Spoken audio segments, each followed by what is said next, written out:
अस्सलाम वालेकुम जी। व्यूअर्स और काश्तकार भाइयों, इस वक्त स्क्रीन के ऊपर आप ज़ाफ़रान के बल्ब देख सकते हैं।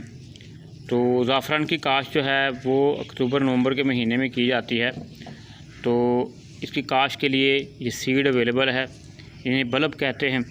तो आप इन्हें जो है वो काश्त कर सकते हैं और मुनाफा कमा सकते हैं। लेकिन आपको ये बात बता दें कि ये कहना गलत है कि 100 पौधों से इतने ग्राम ज़ाफ़रान निकल आएगा या इतना निकल आएगा। लेकिन पहले साल कोशिश करें कि थोड़ा सा लगाएं ताकि आप उसका तजर्बा भी हासिल कर लें, क्योंकि इसके बल्ब महंगे होते हैं। तो आप काश्त करें, जैसे कि आप खीरियाँ निकाल कर उनके ऊपर काश्त कर सकते हैं। लेकिन आपको ये दिखा दूँ पहले कि इससे कितना वज़न होता है। ये एक बल्ब का वज़न जो है आम तौर पर ये देखें 15 ग्राम 18 ग्राम, उसके बाद ये देखें ये इसका जो है वो 12 ग्राम वज़न है जी। तो इस तरह से आप सेहतमंद और अच्छे बल्ब्स के लिए रब्ता कर सकते हैं। आपको बल्ब जो हैं अवेलेबल कर दिए जाएंगे। देखें ये इनके ज़ाफ़रान के बल्ब होते हैं।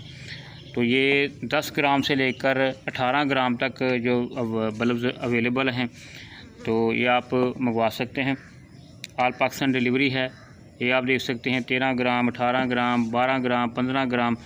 अब ये बल्ब जो हैं आप काश्त करें और इनको जो है आप इनसे जो है वो ज़ाफ़रान हासिल कर सकते हैं।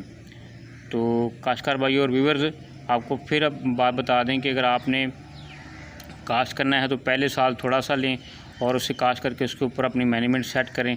उसके बाद जो है इसे बढ़ा लें। पहले इतने पैसे न लगाएं ताकि आपकी फ़सल जो है वो मुतासर हो, या मौसमी सूरत हाल ऐसी बन चुकी है कि तमाम फसलें जिससे मुतासर हो रही हैं।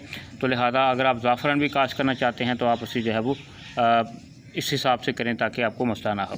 तो सीड के लिए आप रब्ता कर सकते हैं। स्क्रीन के ऊपर आपको नंबर नज़र आ रहा होगा।